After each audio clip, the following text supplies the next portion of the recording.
마태복음 14장 22절에서 33절 신약성경 24페이지에 있습니다. 신약성경 24페이지 마태복음 14장 22절에서 33절입니다.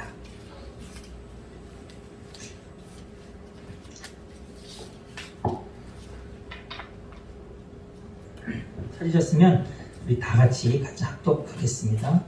예수께서 즉시 제사장을 재촉하사 자기가 무리를 보내는 동안에 배에 타고 앞서 건너편으로 가게 하시고 무리를 보내신 후에 기도하러 따로 산에 올라가시니라. 저물매 거기 혼자 계시더니 배가 이미 육지에서 술이나 떠나서 바람이 거스름으로 물결로 말미암아 고난을 당하더라. 밤 사경에 예수께서 바다 위로 걸어서 제자들에게 오시니 제자들이 그가 바다 위로 걸어오심을 보고 놀라 유령이라며 무서워하여 소리 지르거늘 예수께서 즉시 이르시되 안심하라 나니 두려워하지 말라. 베드로가 대답하여 이르되 주여 만일 주님이시거든 나를 명하사 무리로 오라 하소서 하니 오라 하시니 베드로가 배에서 내려 물 위로 걸어서 예수께로 가되 바람을 보고 무서워 빠져가는지라 소리질러 이르되 주여 나를 구원하소서 하니 예수께서 즉시 손을 내밀어 그를 붙잡으시며 이르시되 믿음이 작은 자여 왜 의심하였느냐 하시고 배에 함께 오름에 바람이 그치는지라. 배에 있는 사람들이 예수께 절하며 이르되 진실로 하나님의 아들이로소이다 하더라. 아멘. 자, 오늘 본문은요 마태복음 14장 22절에서 33절인데 이 구절은요 사실은 우리가 지난주까지 계속 살펴봤던 요한복음 6장의 오병이어의 표적 그 사건에 나오는 내용입니다. 우리가 오병이어의 그 표적을 살펴봤었을 때 처음에는 예수님이 보리떡 5개와 물고기 2마리로 기적을 일으키셔서 그걸로 장정마 5,000명 그래서 여자와 아이들까지 포함하면 10,000명에서 20,000명 되는 인원을 먹이시고 12광주리가 남았던 그 사건을 살펴봤었고요. 그 다음에는 그 후에 예수님이 그러한 기적과 이적을 일으키시니까 많은 무리들이 예수님을 따랐죠. 예수님을 막 몰려왔습니다. 그럴 때 예수님이 그들에게 너희가 지금 나를 이렇게 찾는 까닭은 내가 너희들을 배불리 먹여준 그 기적에 초점이 있기 때문에 너희들이 나를 지금 이렇게 따른다고 말씀하시면서 그들에게 예수님이 나는 하늘로부터 온 참떡, 즉 생명의 떡임을 말씀하시는 내용을 살펴봤습니다. 오늘 본문의 내용은요 사실은 요한복음 6장에 나와 있는 내용이에요. 그러니까 예수님이 오병이어의 기적 사건을 일으키시고 그 다음날 내용을 우리가 살펴봤던 게 그 당일과 다음날 내용. 오늘은 그날 밤에 있었던 일입니다. 예수님이 오병이어의 기적을 일으키신 후에 그리고 그 다음날까지 밤사이에 있었던 일이에요. 그런데 오늘 마태복음에는 요한복음이나 누가복음이나 마가복음에 있지 않는 그 내용이 좀 더 구체적으로 설명되어 있기 때문에 오늘 본문을 마태복음으로 잡았습니다. 우리 22절에 보면요 예수께서 즉시 제자들을 재촉하사 자기가 무리를 보내는 동안에 배를 타고 앞서 건너편으로 가게 하시고 이렇게 나옵니다. 여기서 지금 나오는 무리들은 누굽니까? 22절 앞에 나오는 자기가 무리들을 보내는 동안에 예수님 지금 누구를 보내시는 거예요? 어떤 무리들입니까? 그렇죠. 그 수많이 모였던 사람들이에요. 응? 여러분 왜 예수님은 지금 그 무리들을 보내면서 제자들에게는 어떻게 하세요? 즉시 어떻게 했다고요? 재촉해서 야 빨리빨리 건너가 빨리. 야 니네 배 타고 빨리 저 강 건너로 건너가라. 지금 이렇게 말씀하셨다라는 거거든요. 여러분 왜 예수님이 지금 제자들을 강 건너로 보내고 계실까요? 자, 한번 생각해 보세요. 지금 이 본문의 내용의 앞의 내용은 뭐예요? 지금 5,000명이 10,000명에서 20,000명 되는 그 많은 무리들이 지금 놀라운 경험을 지금 했죠. 어린아이의 도시락이었던 보리떡 5개와 물고기 2마리로 지금 그 수많은 사람들이 좀 먹었단 말이에요. 그거 남았어. 모든 사람이 지금 어땠을까요? 마음속에 막 흥분 상태에 있었겠죠. 그런데 왜 예수님은 지금 그 상태 속에 있던 무리들을 막 흩트게 하면서 제자들을 빨리 강 건너게 하셨을까?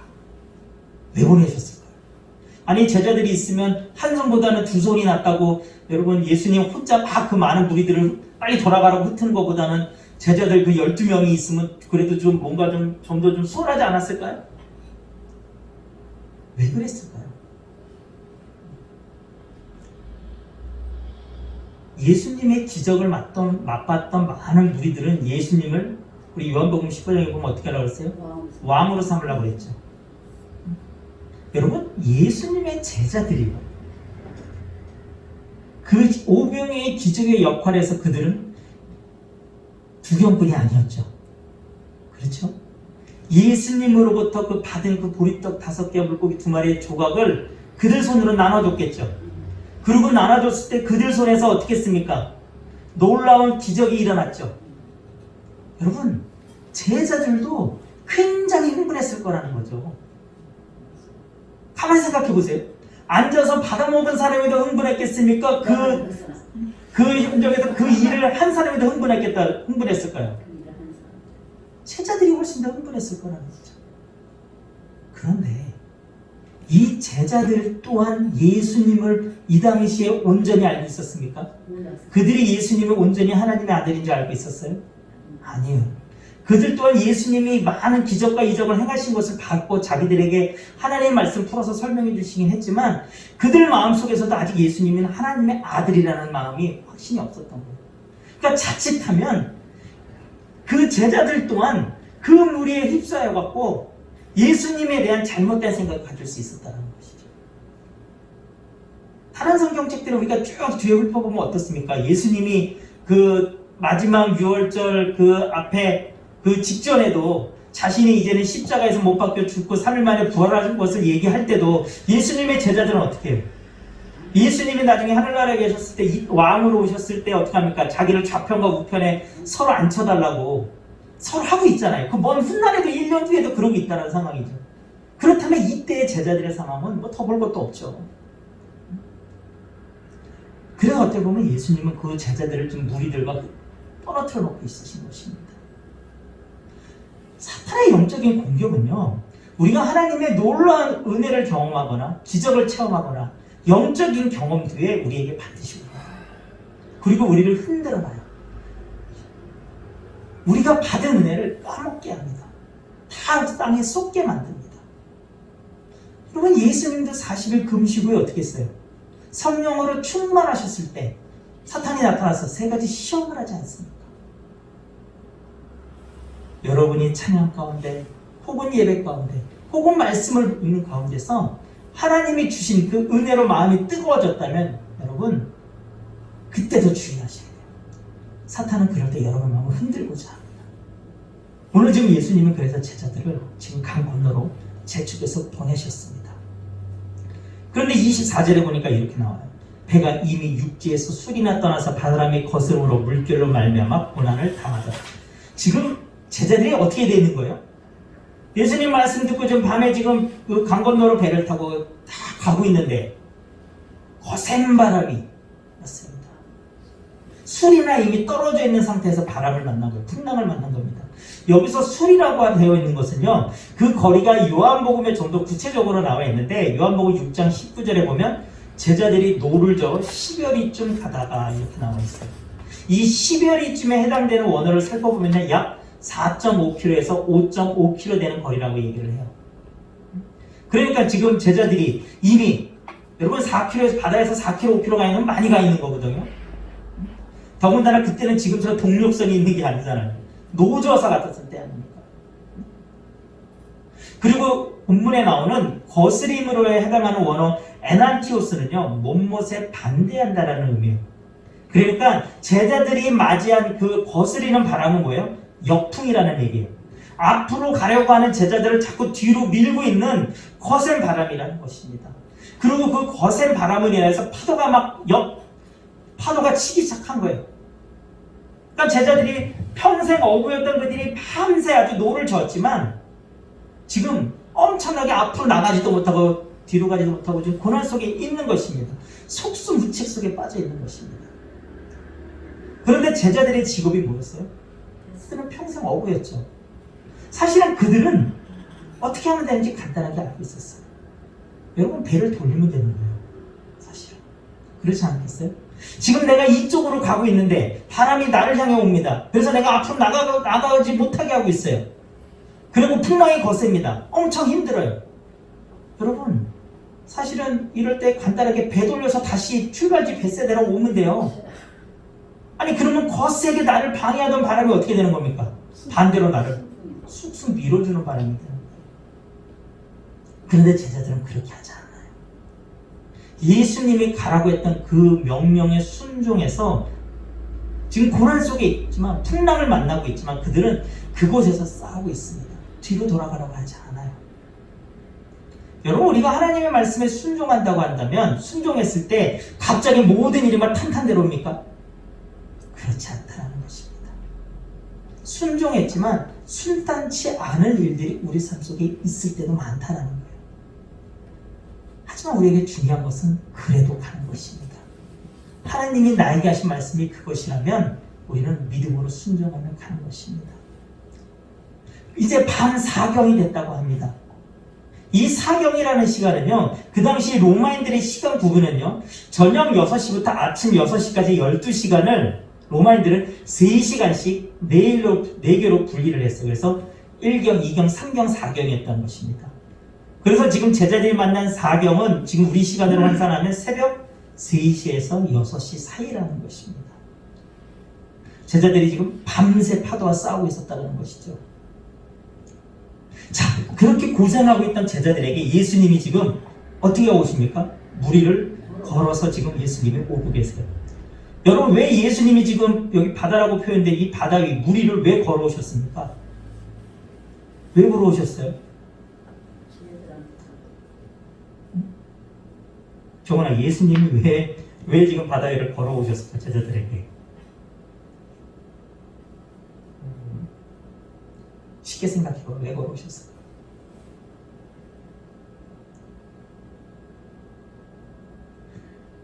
제자들이 배를 타고 가서 타고 갈 배가 없잖아요. 타고 갈 배가 없잖아요. 여러분, 이거는 그냥 하나의 웃자고 한 소리고요. 현실적으로 그랬지만 제가 한번 웃자고 농담을 한 거고요. 영적인 의미가 있어요. 예수님이 바다 위를 걸어오셨다는 것은 영적인 의미가 있습니다. 이 영적인 의미에 대해서 그 삼일교회 손태근 목사님이 이렇게 설명을 하시더라고요. 성경에서 바다는요, 죽음을 상징하는 공간이라고. 그래서 요한계시록 13장에 보면 용으로부터 권세를 부여받은 못된 짐승이 올라와서 신성 모독이라는 이름표를 붙이고요, 성도들을 공격하기 시작한다는 것입니다. 그래서 이 바다라는 공간은요, 유대인들에게 있어서는요, 그들의 사고방식 속에서는 죽음, 두려움, 공포, 어둠의 세력이 지배하는 것이 바다라는 것입니다. 그런데 지금 제자들이 그 바다에서 고난을 당하고 있자 산에서 홀로 기도하시던 그 예수님이 지금 그들에게 오신 것입니다.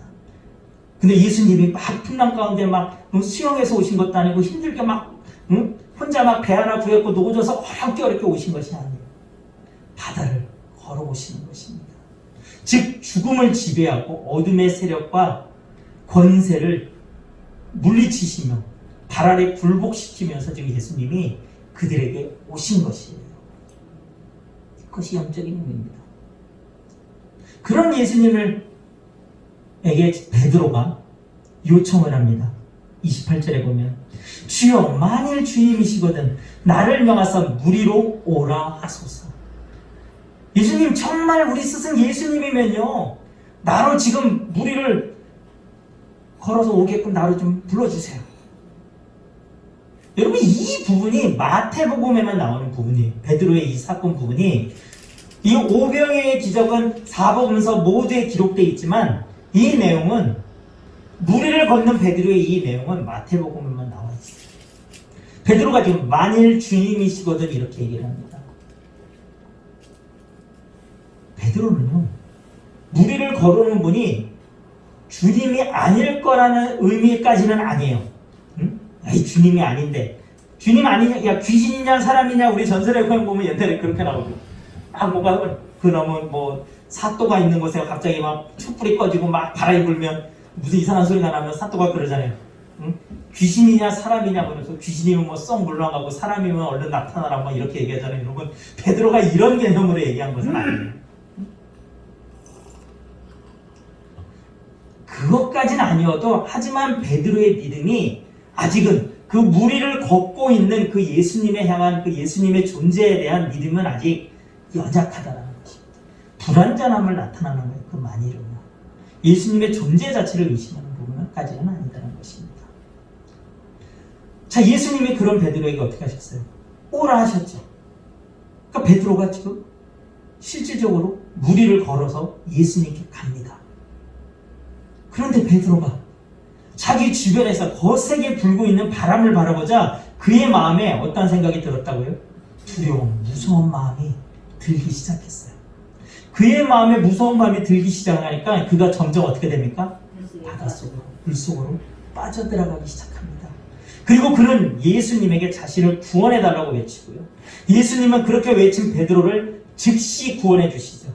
그리고 그에게 뭐라고 하십니까? 우리 31절 같이 한번 읽을까요? 예수께서 즉시 손을 내밀어 그를 붙잡으시며 이르시되 믿음이 작은 자여 왜 의심하였느냐 하시고, 여기서 의심하다라는 말의 원어는요 디스타조라고 하는데요, 이건 여러분 헬라어인데 여기서 이 헬라어의 의미는 어떤 게 있는지 아세요? 뭐냐면 두 가지 길을 동시에 가고 싶어하는 마음을 얘기합니다.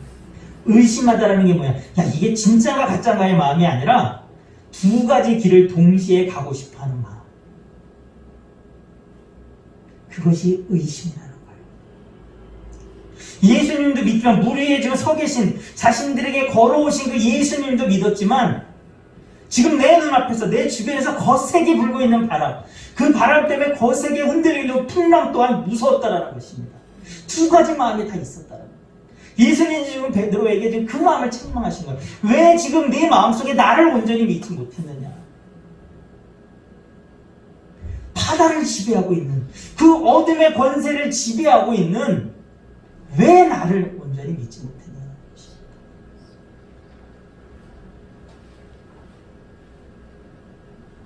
배 안에 있던 11명의 제자들을 한번 봅시다. 대부분이 어부였던 그 제자들, 밤새 지금 엄청난 풍랑에서 막 고난을 당하고 있어요. 깜깜합니다.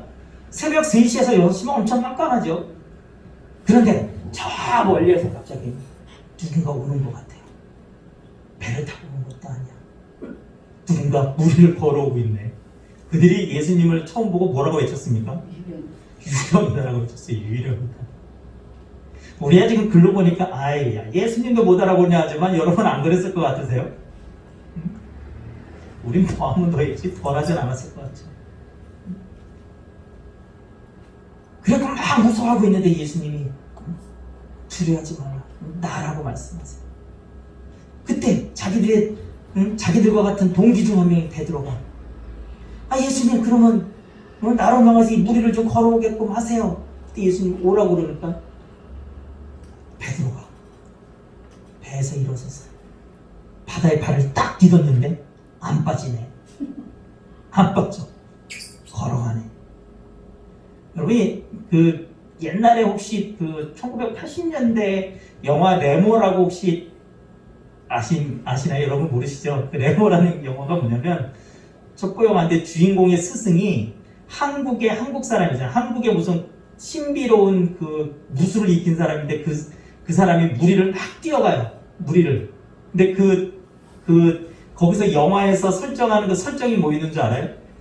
한 발이 빠지기 전에 다른 발을 내딛는 거예요. 그러니까 그래서 또 그 발이 빠지게 또 다른 발을 내딛는 거예요. 그러니까 여러분 이론적으로는 말이 되죠. 현실 속에서는 불가능한 일이지만 한 발이 물에 빠지기 전에 다른 발을 내딛어서 막 가는 거예요. 제가 이 본문을 읽고 그 옛날에 본 영화가 생각이 났었거든요. 자기들의 동료 베드로가 무리를 걸어서 예수님께 가네요. 그런데 베드로가 어쩐 일인지 갑자기 점점 물에 빠지고 예수님이 그를 구원해 주셨어요. 그리고 이제는 예수님과 베드로가 같이 걸어서 지금 자기들이 있는 배로 왔어요. 그리고 예수님이 배에 오르시니까 어떻게 됐습니까? 풍랑이 잔잔해진 것입니다. 이때서야 그들이 33절에 뭐라고 얘기를 해요? 우리 33절 한번 볼까요? 배에 있는 사람들이 예수께 절하며 이르되 진실로 하나님의 아들이로소이다 하더라. 여러분, 이 12명의 제자들, 그러면 예수님의 제자들은요, 오병이어의 기적이라는 그 엄청난 사건 속에 자기들이 그 중요한 역할을 했음에도 불구하고 예수님의 하느님의 아들이신 줄 몰랐다라는 거예요. 그때까지 못 믿었다라는 것입니다. 여러분, 오병이어의 그 사건과 이 사건이 여러분 채 지금 하루가 안 지난 거예요. 오병이어의 사건이 만약에 오늘로 따지면 오늘 저녁에 일어난 사건이죠. 그리고 지금 제자들의 이 사건은 내일 새벽인 거예요.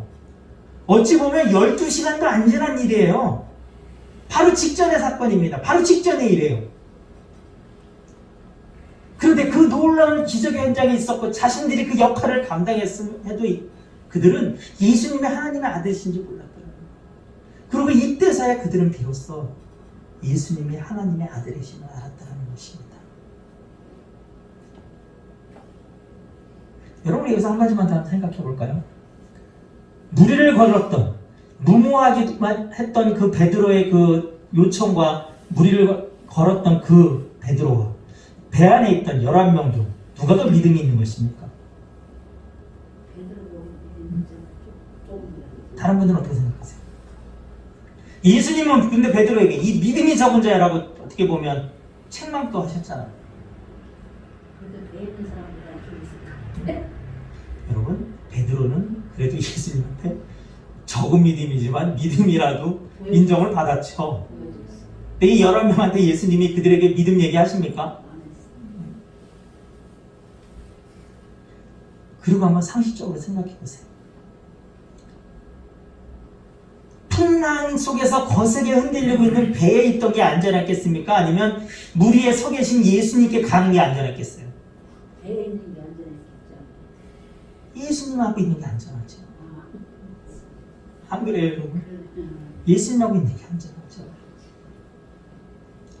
풍랑 속에서 고생하고 있던 제자들에게 예수님이 왔을 때, 제자들이 유령이고 무서워했을 때 27절에 보면 예수님이 뭐라고 말씀하셨다고 했어요? 이게 굉장히 사실 오늘 중요해요. 27절 한번 같이 볼까요? 예수께서 즉시 이르시되 뭐라고 해요? 안심하라, 나니 두려워하지 말라. 안심하라, 나니 두려워하지 말라. 여기서 나니에 해당하는 원어는요, 에고 에임이라고 해요. 에고 에임이. 사실은 이게 굉장히 중요한 의미가 있는 단어입니다.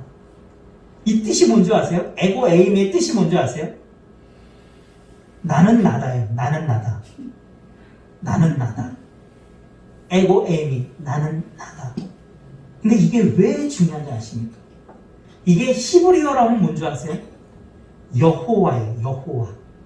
에고 에임이 나는 나다가 히브리어로 여호와입니다. 우리가 하나님의 이름으로 잘 알고 있는 여호와죠. 근데 사실은 여러분, 여호와는요 하나님의 이름이 아니에요. 그것은요 하나님의 존재에 대한 설명이지 하나님의 이름이 아닙니다. 에고 에임이 여호와라는 그 단어가 언제 처음 등장하는 줄 아세요? 출애굽기 3장 14절에 나와요.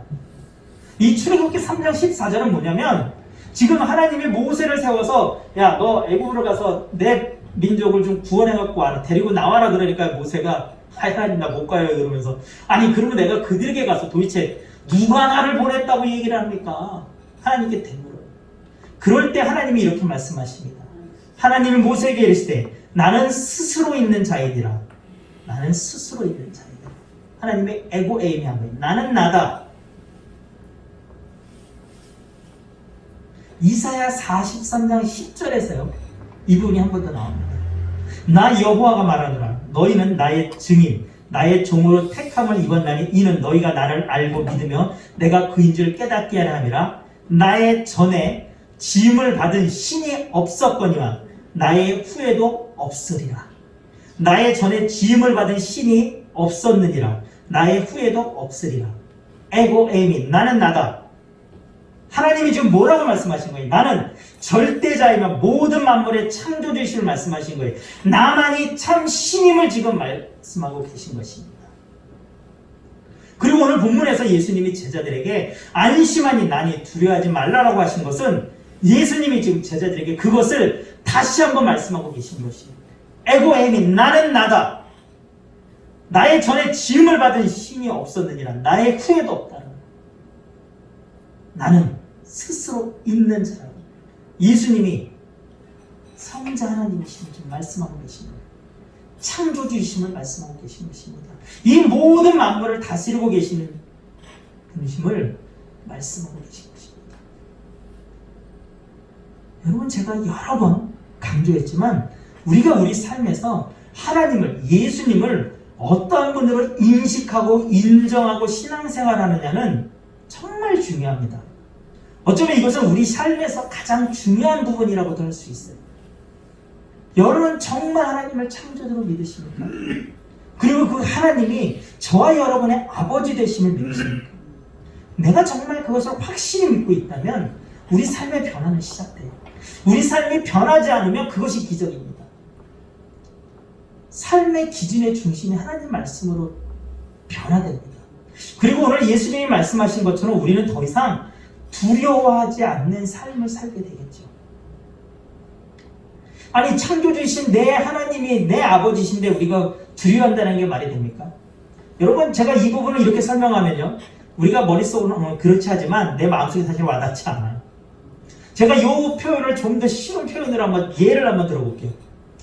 여러분, 지금 흔히 세상에서 가장 누가 돈 많다고 합니까? 흔히 대표적인 게 빌 게이츠죠. 빌 게이츠. 빌 게이츠가 여러분들의 아버지예요. 여러분들이 빌 게이츠의 자식입니다. 그러면 여러분들이 살면서 돈 걱정을 합니까? 안 합니까? 돈 걱정 안 하죠. 응?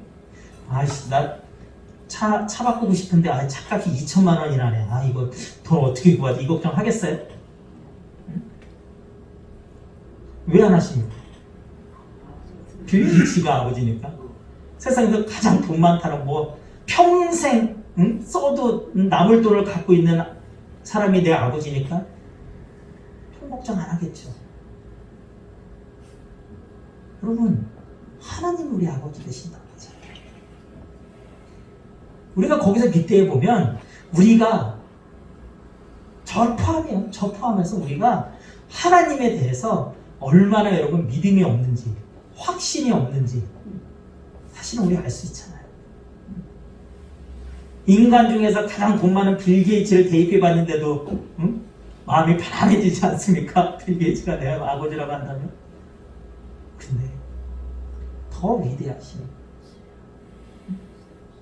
창조주시며 절대자신 하나님이 내 아버지라고, 내가 좀 내 아버지 돼주세요 한 것도 아니고 본인이 우리를 은혜로 자녀 삼아 주셨는데, 우리는 그것을 여러분, 오히려 우리는 그것을 지식으로 머릿속으로 안다고 하지만 우리 의식 속에서는 아직도 인정하지 못하고 있는 분이 많다는 것이죠. 여러분, 그 하나님, 에고 에이미 나는 나다라는 그 하나님 예수님의 그 고백이 여러분 나에게 정말로 내 마음에 온전히 믿어질 때 여러분 우리 삶 속은 변화됩니다. 놀라운 일들이 우리 삶 속에 일어납니다. 오늘 예수님은 지금 두려움에 떨고 있는 제자들에게 그리고 저와 여러분들에게 말씀하고 계십니다. 나는 나다. 나는 이 세상을 창조한 창조주다. 그러니 두려워하지 말라고 말씀하고 계신 것입니다.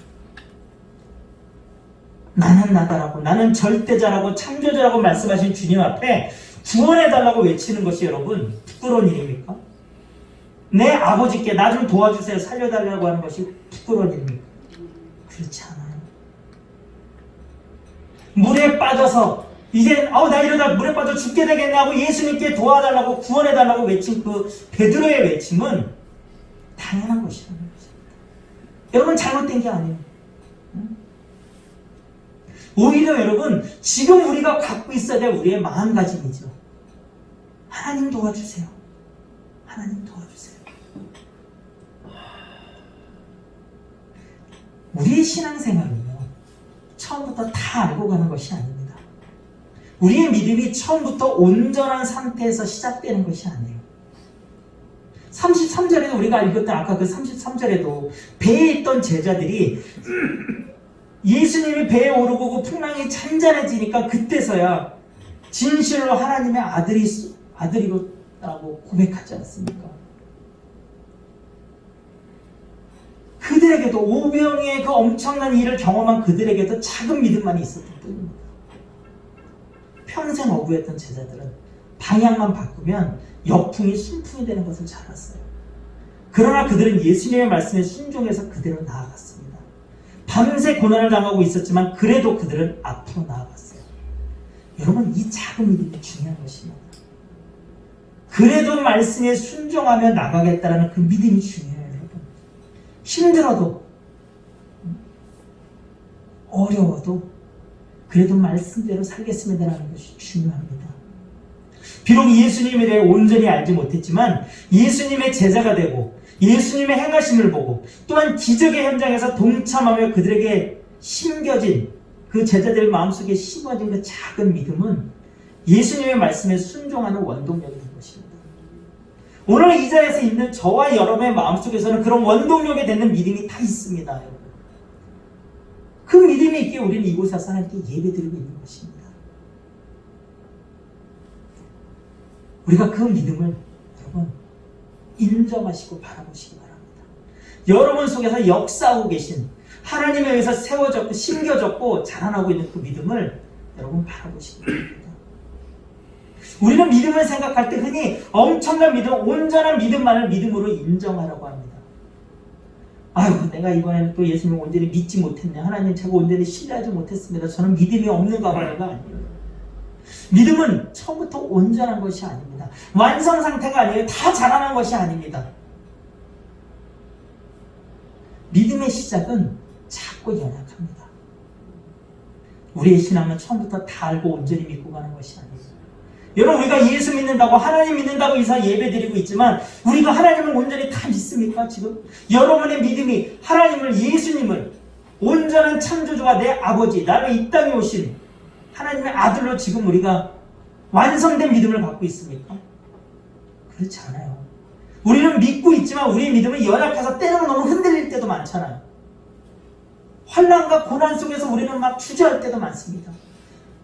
말씀보다는 그냥 이득을 취할 때도 많아요. 하지만 그렇다고 우리가 믿음이 없다라고 볼 수는 없다는 거예요. 우리가 믿음이 없는 것이 아니에요. 우리의 믿음이 연약한 것입니다.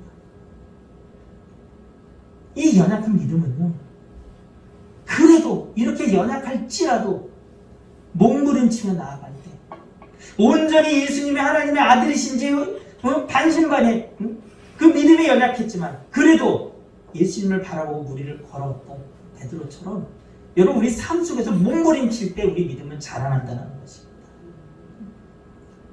그래, 지난번에는 내가 이때 넘어졌지. 지난번에는 내가 하나님 믿지 못하고 내 마음대로 했어.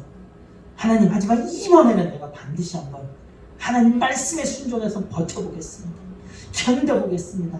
하나님이 행하실 때까지 내가 믿음으로 안고 참고 한번 인내해보겠습니다라는 그것이, 그 몸부림이 여러분 우리에게 필요한 것입니다. 그리고 그 몸부림 속에서 그런 것들이 반복되어져 갈 때 여러분 속에 있던 그 작은 믿음은 어느새 뿌리를 굳게 내린 믿음이 되는 것입니다. 그리고 흔들리지 않는 믿음이 되는 거예요. 우리의 믿음이 그렇게 될 때 성경은 얘기하잖아요. 세상이 감당하지 못하는 사람들, 기꺼이 주를 위해 목숨을 버릴 수 있는 사람들, 세상의 기준이 아니라 하나님의 기준에 가장 중요한 가치를 부여하고 사는 사람들이 되는 것입니다. 여러분, 이런 사람들에게 하나님은 놀라운 은혜로 함께 하신다는 거예요. 아이씨, 나는 그런 거 싫은데 나는 그냥 적당히 믿다가 나는 편안히 살다가 천국 가고 싶은데요. 여러분, 그런 마음에 예수님이 아까 말씀하신 거예요. 왜 의심하였느냐? 왜 두 가지 마음을 갖고 있느냐?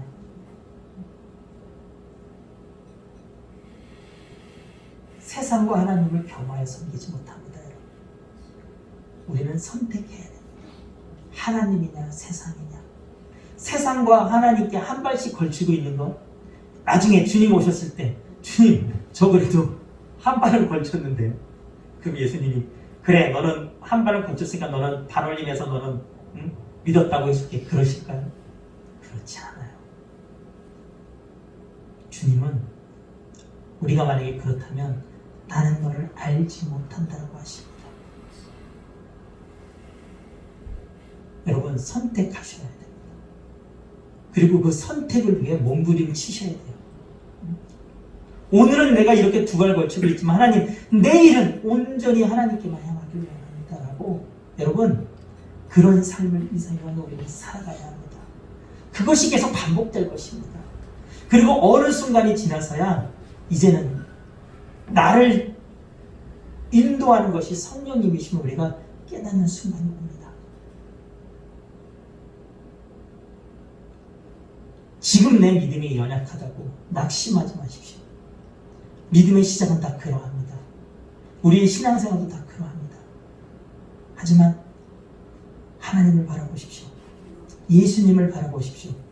베드로가 예수님을 바라봤을 때 물 속으로 빠지지 않았음을, 물 위를 걸었음을 잊지 마십시오.